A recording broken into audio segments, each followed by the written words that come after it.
Olá, meus amigos, minhas amigas que acompanham as redes sociais aqui da editora Diálogo Freiriano. Sejam bem-vindos e bem-vindas a mais um lançamento de livro aqui pela nossa editora. E hoje, antes de eu apresentar o autor que vai conversar com a gente, eu vou mostrar para vocês então a capa do livro, que é Pensando com McLuhan, as relações entre mídia, comunicação e inovação na universidade, que é do autor que está aguardando para conversar conosco, que é o Fábio Fra Fernandes. Primeiramente, Fábio, seja muito bem-vindo a esse nosso bate-papo.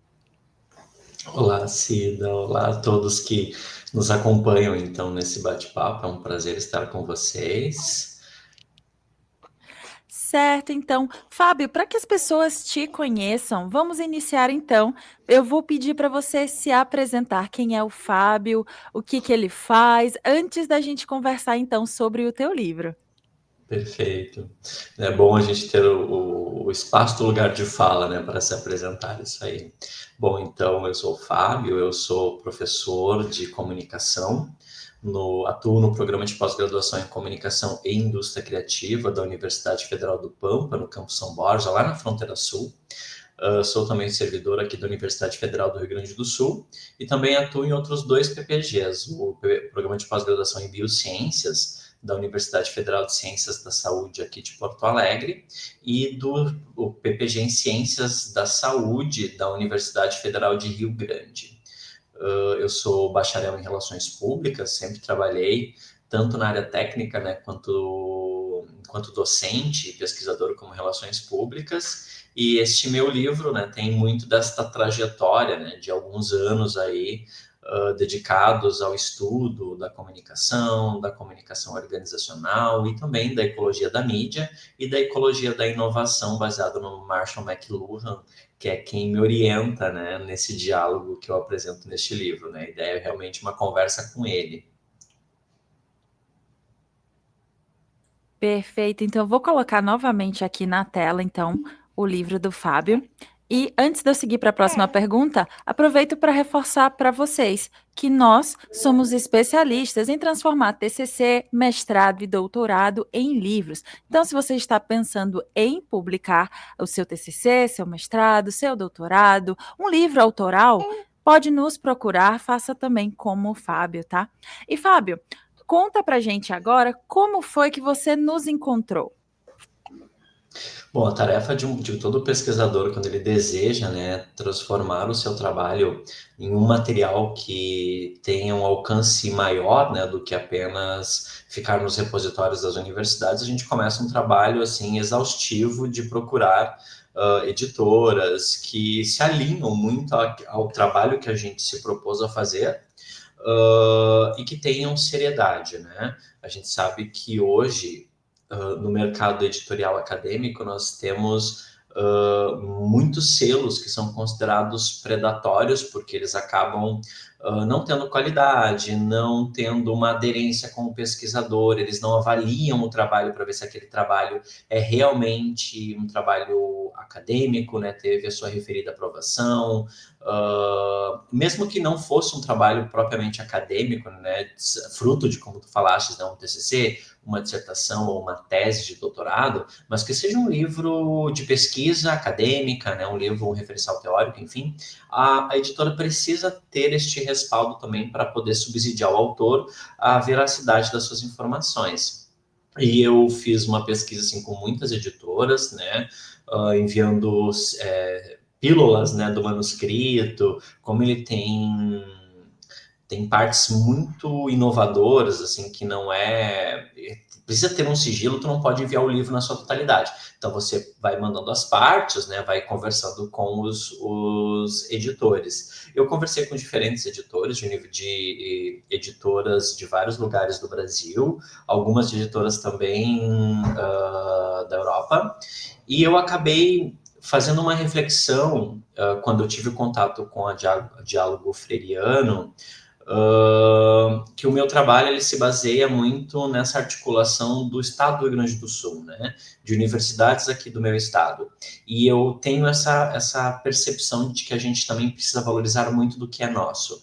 E a Diálogo é uma editora gaúcha, né, está localizada aqui muito perto de mim, tem feito um trabalho muito bonito, tem acompanhado, então, verificado outras obras que vocês publicam, e entendi, né, que a leitura que vocês fizeram do meu trabalho, que a avaliação positiva que vocês deram para ele, assim como as outras editoras, também permitia que eu tivesse essa confiança no trabalho de vocês, e por isso desta escolha, né, para a gente também valorizar aquilo que é nosso, né, não ter que muitas vezes ir lá e exportar o meu trabalho para um outro estado, sendo que a gente produziu aqui, vocês estão valorizando os autores daqui também, então é um trabalho duplo, né, que foi muito profícuo, um atendimento muito individualizado, que foi exatamente o que eu procurei, mesmo editoras até maiores, né, que a Diálogo, não me deram a mesma atenção e individualidade na hora de fazer o trabalho. Fizeram a leitura,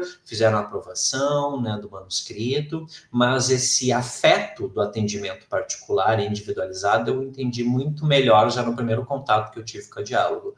Então, foram N motivos, né, mas especialmente essa questão da proximidade, né, de ser uma editora que conhece a realidade deste estado, de onde a minha pesquisa especificamente fala, né, dessas universidades aqui do Rio Grande do Sul, e por esse atendimento individualizado, de ter entendido o que eu queria, né, porque isso era muito importante para mim, que entendessem o que eu queria, que não era somente fazer um livro por fazer, né, eu queria realmente produzir uma obra que transmitisse aquilo que eu pretendia transmitir.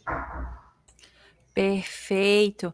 E então conta pra gente agora um pouco, dá uma pincelada pra gente, porque agora tu deu aquela atiçada na curiosidade. O que é conta um pouco, na verdade, que é dando aquele gostinho do que é o Pensando com McLuhan. Bom, então o meu livro, né, Pensando como é que nas relações entre mídia, comunicação e inovação na universidade, ele é fruto da minha tese de doutorado.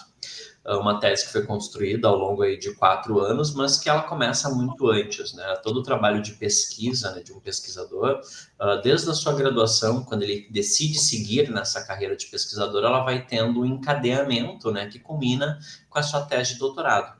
E ela foi desenvolvida no programa de pós-graduação em comunicação da Universidade Federal de Santa Maria, um programa que está completando 20 anos agora em 2025, estamos assim envolvidos em muitas celebrações, e ele é um programa, né, muito pioneiro na sua área, é um dos primeiros a ter sido instalado numa região fora de uma capital ou das regiões de litoral. Historicamente, as universidades públicas no Brasil foram constituídas nessas regiões, então aos poucos elas foram sendo interiorizadas, né, como um movimento aí de democratizar a formação acadêmica, e eu tive essa honra, né, então, de ter esse trabalho produzido naquele PPG.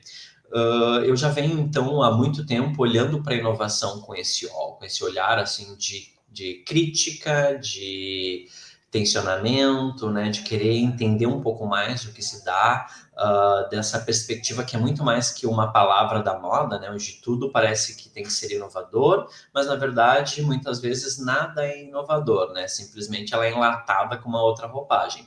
E na universidade, a pesquisa acadêmica, ela tem muita relação com a inovação, especialmente em áreas, né, que a gente conhece um pouco mais, a tecnologia da informação, as áreas relacionadas à saúde, as áreas agrárias, né, ciências exatas e da terra, são áreas que comumente elas estão mais acionadas na inovação.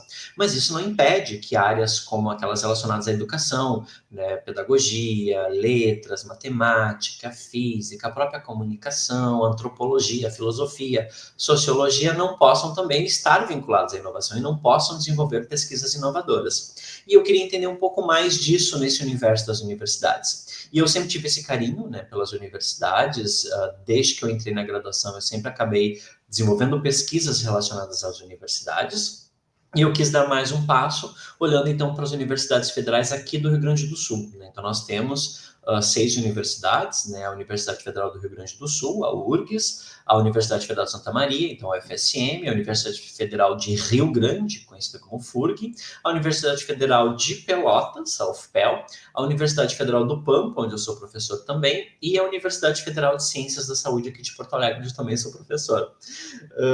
Então, essas 6 universidades mostram que elas estão localizadas em espaços bastante diferentes, né? Nós temos a URGS e a UFSC em Porto Alegre, a FURG e a UFPEL na metade sul do estado, a UFSM na região central e a Unipampa recobrindo toda a fronteira oeste. Então, a gente acaba tendo aí um espaço, né, geográfico de ocupação muito grande e mostra também a importância e a aderência dessas instituições para a sociedade.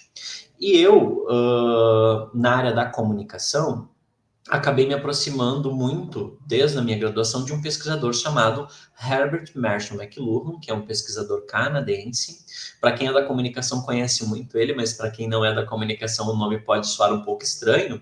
Mas ele foi um pesquisador que fez muito sucesso nos anos 50, 60 e 70, sucesso no sentido assim que as suas teorias, os seus insights, as suas percepções sobre o mundo faziam muito sentido, mas mais do que fazer sentido, elas meio que previram muito do que a gente está vivendo hoje com as novas tecnologias, né, as redes sociais, a inteligência artificial.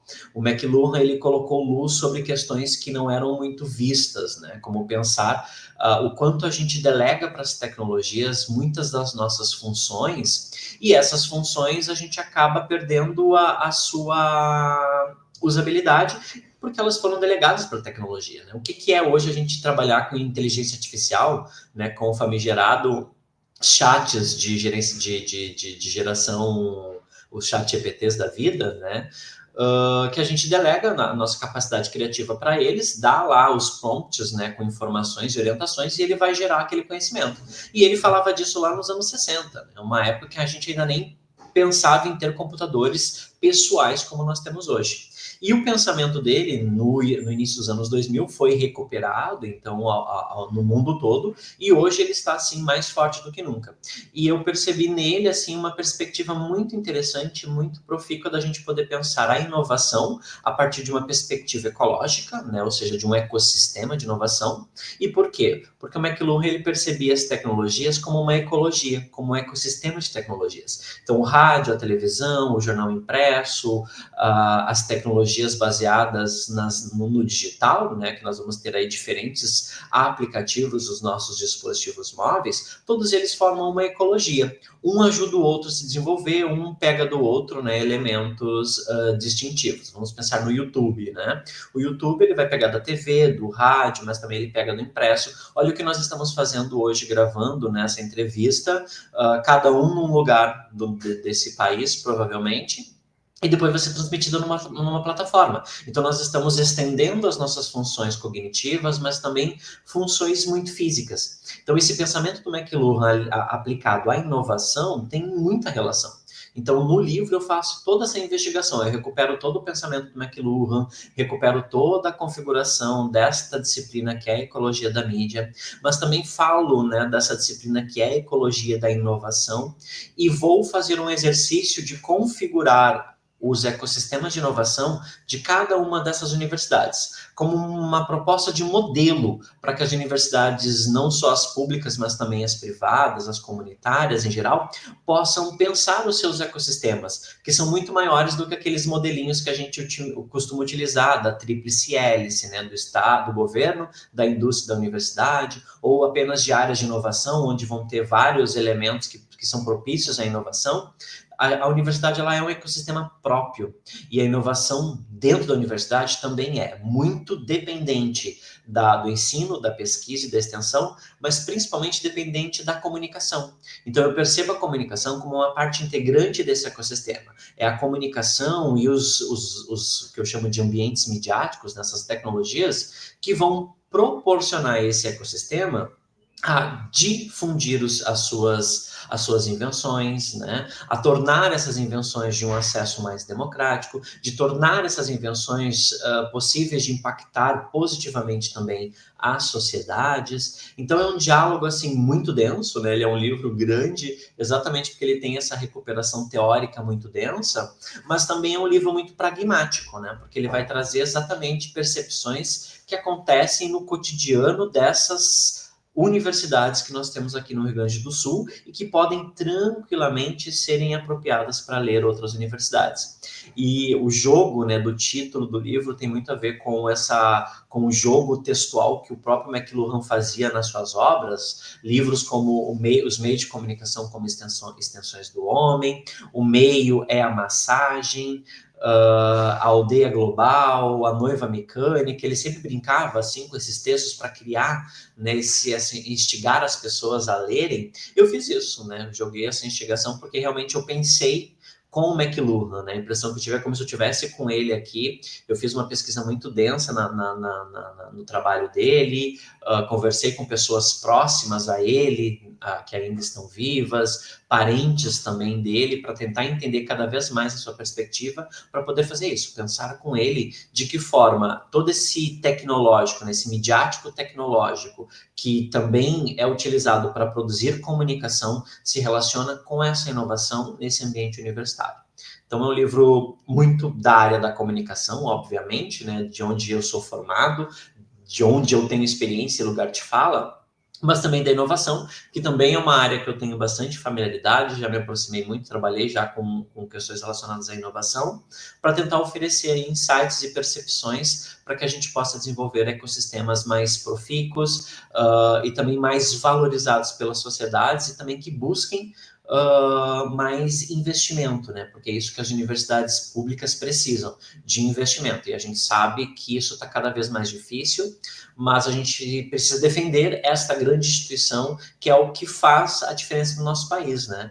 Pensamos que no universo de 66 universidades públicas que nós temos no Brasil, se eu não me engano, elas são responsáveis por 95% da produção científica do país. Daí, pensando que nós temos aí mais de 400 universidades que são particulares ou comunitárias, olha a proporção, né, de número de universidades públicas para as privadas para o nível de ciência que a gente produz. Então, nós temos que investir nisso. E a inovação, os ecossistemas de inovação dessas universidades é o grande meio para que a gente consiga buscar financiamento para investir de novo nas pesquisas e fazer com que a sociedade tenha mais e mais benefícios por meio dessa instituição. Que massa, muito interessante sua pesquisa. Eu fiquei curiosa para ler. E você que está nos assistindo em casa, dependendo da rede social que você está nos acompanhando, tanto aqui em cima quanto aqui embaixo, você encontra o link para ter acesso ao trabalho do Fábio, tá? Então, se você tem interesse, se você está desenvolvendo a sua pesquisa e precisa de fontes também, tá aí um livro que vai complementar com certeza a tua pesquisa. Agora, Fábio, eu gostaria que tu contasse um pouco como foi a jornada de produção, como foi a montar a capa, o miolo com o pessoal aqui da Diálogo Freiriano. Foi muito bom o trabalho. Na época, quando a gente, como eu falei no início, né, de fazer esses contatos, de enviar o manuscrito, muitas editoras, elas apenas oferecem o serviço uma vez, claro, né, passado pelo conselho editorial, feito todas as revisões, né, os apontamentos dos ajustes necessários, fazer a publicação. Com a Diálogo, eu consegui realmente construir um diálogo, né? Eu coloquei os meus anseios, a forma como eu queria que aquele meu trabalho mais técnico, mais duro, que é uma tese, se tornasse numa leitura fluida e dinâmica, né? Para qualquer pessoa que não necessariamente alguém da comunicação pudesse ler e compreender. Então, nós pensamos juntos, né, a como os capítulos seriam organizados. Eu tive uma assessoria de profissionais da área de linguagens que me ajudaram, né, a reescrever partes do texto para que eles ficassem adequados, né, ao meu leitor. toda a parte de correção gramatical, que é necessário, né? Nós, por mais que a gente, enquanto professor, estude muito, a língua portuguesa é uma língua linda, mas é muito complexa. E às vezes a gente deixa passar alguma coisa e esse olhar treinado exatamente de um profissional com esse gabarito, que foram as que me ajudaram nessa revisão, foi fundamental para que o livro tivesse, né, a coerência como a minha orientadora de doutorado, uma das minhas orientadoras de doutorado, a professora Eugênia, eu tive duas orientadoras, tá? Eu tive a professora Eugênia Baricello, que começou a minha orientação, mas ela precisou se aposentar no meio do processo, e depois a professora Maria Ivete Fossá concluiu a orientação. As duas trabalhavam juntas no mesmo grupo de pesquisa, somos do mesmo grupo, então elas deram essa orientação para a gente poder ter esse olhar, e elas diziam que o trabalho precisa ter um todo coerente, e foi isso que essa equipe me ajudou a fazer, ter um trabalho completo, né, um todo coerente. E a questão da capa foi algo assim que eu digo que vale destacar. Eu estava muito preocupado com a capa. Eu já publiquei outros livros, né? Esse não é o meu primeiro livro, mas todos eles eu sempre tive muita sorte. Mas na sua maioria eu entregava a arte da capa, né? Eu trabalho com criação gráfica também, então eu já entregava o arquivo do livro muito pré-pronto. Nesse aqui não, eu deleguei todo ele para diálogos, então eu estava muito apreensivo se eles iriam captar a essência do que eu queria. E foi muito bom, porque na primeira reunião que eu tive com o arte capista, o Gabriel, se eu não me engano, que captou assim tudo que eu falei, ele trouxe, e na primeira apresentação da capa já foi aprovada, porque ele conseguiu desenhar aquilo que eu queria. Então nós fizemos pequenos ajustes muito mais relacionados às cores, algumas disposições, a disposição de letras, enfim, mas ela foi dá para dizer que ela foi aprovada de primeira.